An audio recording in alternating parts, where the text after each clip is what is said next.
जनता नागरी सहकारी पतसंस्थेच्या गुंतवणूकदारांची तसेच पतसंस्थेच्या संचालक मंडळाची येवला शहर पोलीस ठाण्यात बैठक पार पडली।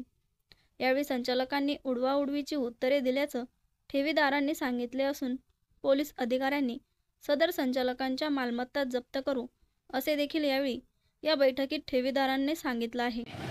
जनता नागरी पतसंस्थेच्या संदर्भामध्ये आज इथले IP साहेब महाजन साहेब यांनी खूप शर्तीचे प्रयत्न करून संचालक मंडळ व ठेवीदार यांच्यामध्ये एक काहीतरी उपचारिकता चांगली व्हावी म्हणून या संदर्भामध्ये येवला सिटी पोलीस स्टेशनमध्ये आर्थिक गुन्हे शाखेचे मगर साहेब यांनी स्वतः इथं हजेरी लावून आमच्या प्रश्नाचे उत्तर देण्याचा प्रयत्न केला, परंतु ह्या संचालकांनी ह्या गोष्टीवर टाळाटाळीची उत्तरं दिले, चुकीचे मार्गदर्शन केले व ठेवीदारांच्या समस्या ज्या आहे हे समजून घेण्यात त्याला अजिबात इंटरेस्ट नाही।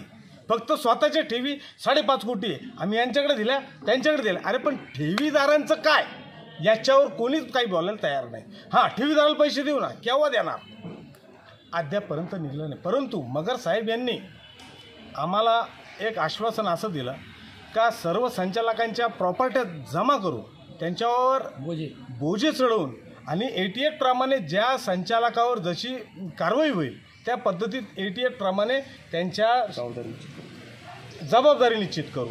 ह्या विषयावर आमचा विषय झाला।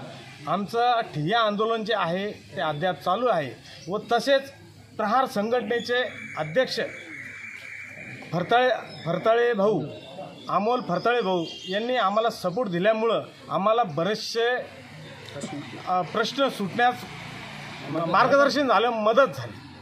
आज फरताळे भाऊ 1-2 अधिकाऱ्यांनी 88ची कारवाई करावी आणि सर्व संचालकांच्या प्रॉपर्ट्या जप्त करावं, जप्त करून 98 करावं। 98 जबाबदारी निश्चित झाल्यानंतर सर्व प्रॉपर्ट्या सील मारावं आणि त्याचा निलाव करावं, एवढीच मी सर्व अधिकाऱ्यांना विनंती करतो। साईज्योती मूळव्याध हॉस्पिटल, मूळव्याध, भगंदर, फिशरवर आयुर्वेदिक औषधोपचार, क्षारसूत्र इंजेक्शन व व्हेसल सीलर जर्मनी लेझर मशीनद्वारे उपचार, डे केअर सेंटर, ॲडमिट राहण्याची गरज नाही, मेडिक्लेमची व्यवस्था, स्त्री रुग्णांसाठी स्त्रीरोग तज्ज्ञ, ठिकाण धारणगाव रोड, कोपरगाव, संपर्क डॉक्टर तुषार गलांडे, डॉक्टर काजल गलांडे।